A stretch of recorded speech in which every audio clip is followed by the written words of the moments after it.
आपको ये जगह जितनी सस्पेंसफुल और थ्रिलिंग लग रही है, आज की इस वीडियो में किरदार भी इतने ही रियल, सस्पेंसफुल और थ्रिलिंग है, क्योंकि आज बात होगी बैंक फ्रॉड्स की।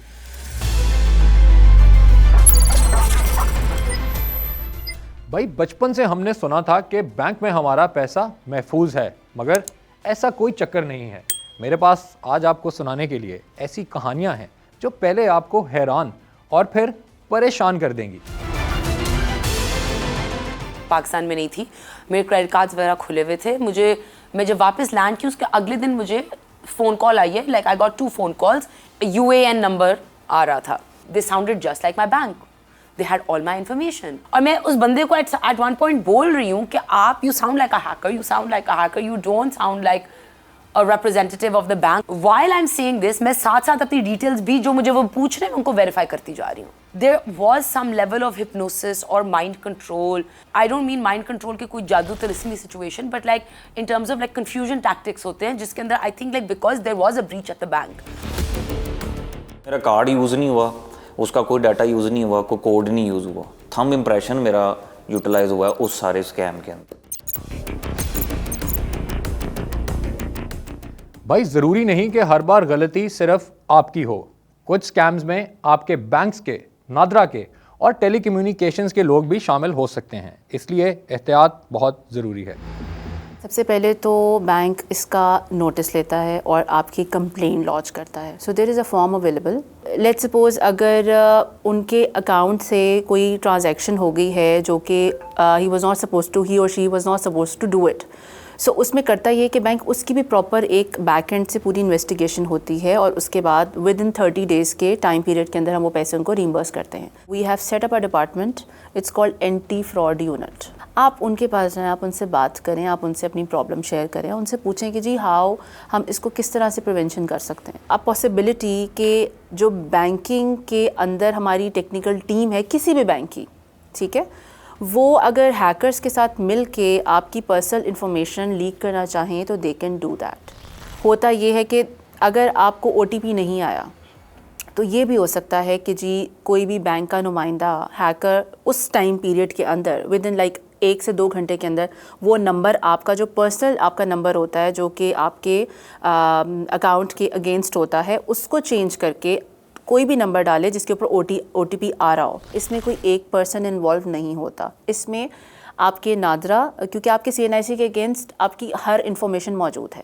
बैंक अकाउंट के अगेंस्ट इंफॉर्मेशन निकलवाना is not a big deal. Hackers they have like multiple way outs of digging out your account details and digging out your personal information. Her bank के number से आने वाली call हकीकतन आपके bank की तरफ से नहीं होती, इसलिए एहतियात ज़रूरी है। बैंक का नंबर नहीं था, but in my head it was looking like the bank's number and they like oh आपका डेबिट कार्ड ब्लॉक हो रहा है। They sounded just like my bank, they had all my information. पहली जो मुझे जब मेरी एकदम से like reality hit me is कि मुझे मैसेज आया कि 4950 और समथिंग आई थिंक ट्रांजैक्शन हुई है, right. And I was like wait a second, आप ये तो ट्रांजैक्शन हो रही है, आपने मेरे अकाउंट पर आपने आज what are you doing, like you just transacted something. And like नहीं मैडम, आपकी बेहतरी के लिए आपका हमें से टेस्ट करना था कि वो अकाउंट चल रहा है व्हाटएवर, रिवर्स हो रहा है ना। एंड ये उनकी बात कहने की देर थी and my phone blew up. It was like ting ting ting ting ting and it was all transactions under 100,000। I guess like धोखा किसी के साथ भी हो सकता है, और ये I mean it's something that can happen to anybody. करते ये लोग ये हैं कि आपके बैंक का UAN नंबर उसको एक्सेस करके वहाँ से भी कॉल्स आती हैं ताकि वो जो उसकी क्लैरिटी है कॉल की या श्योरिटी है वो 100% हो जाए। जो सबसे कॉमन टैक्टिक है that is of course the use of social engineering, जिसमें यूज़र्स को परसुएट किया जाता है कि वो अपने पासवर्ड दें, वो अपने OTP दें। जो सारी की सारी जो बैंकिंग है इस वक्त आपकी, वो एक OTP के ऊपर डिपेंडेंट है अपनी as a second factor authentication. तो उसके थ्रू आप पासवर्ड्स रीसेट भी कर सकते हैं। और इसी तरीके से जिन लोगों ने सेकंड फैक्टर नहीं लगाया होता ऑथेंटिकेशन व्हाट्सएप के ऊपर, उनके साथ भी जो है ना वो इसी तरीके से प्ले करते हैं।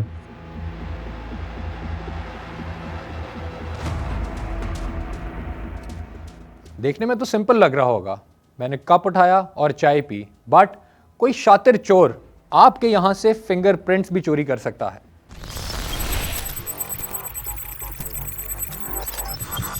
मैंने अपना मोबाइल ऐप ओपन की है तो उसके अंदर मुझे पता लगा कि रात के कोई 3 के करीब जो है ना मेरी एटीएम से कोई ट्रांजैक्शन हुई है।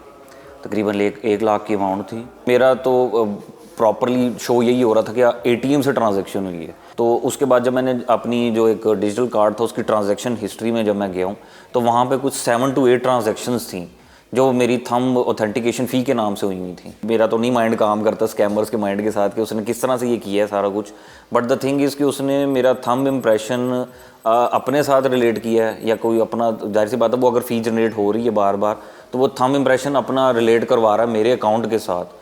तो वो जब हो गया है तो उसके बाद उसने मेरे ओरिजिनल अकाउंट में से वो पैसे निकलवाए और वो थंब इम्प्रेशन पे निकलवाए। यानी कि मेरा कार्ड यूज़ नहीं हुआ, उसका कोई डाटा यूज़ नहीं हुआ, कोई कोड नहीं यूज़ हुआ, थंब इम्प्रेशन मेरा यूटिलाइज हुआ है उस सारे स्कैम के अंदर।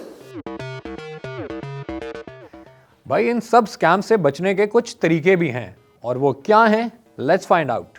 सबसे पहली चीज़ तो ये कि अपना OTP आपने किसी के साथ शेयर नहीं करना। दूसरी चीज़ ये कि समटाइम्स होता ये है कि आपने कोई इंटरनेशनल ट्रांजैक्शन की है, कोई अमेज़ॉन से फॉर दैट मैटर कोई चीज़ ख़रीदी है तो आपकी वो इन्फॉर्मेशन वहाँ पे सेव हो गई है। अब हैकर्स करते ये हैं कि आपका एक CVT नंबर होता है, वो उसको सेव कर लेते हैं अपने पास और वो पूरी इन्फॉर्मेशन नेक्स्ट टाइम के लिए जो है वो यूज़ करते हैं। सो आप पासवर्ड रखें, उसको आप मैनुअल रखें, उसको आप उस पर मत जाएँ, थंब इम्प्रेशन पे ना जाएँ, फेस ID पे ना जाएँ। I guess if any bank or anything calls you, just shut the phone and call the bank yourself.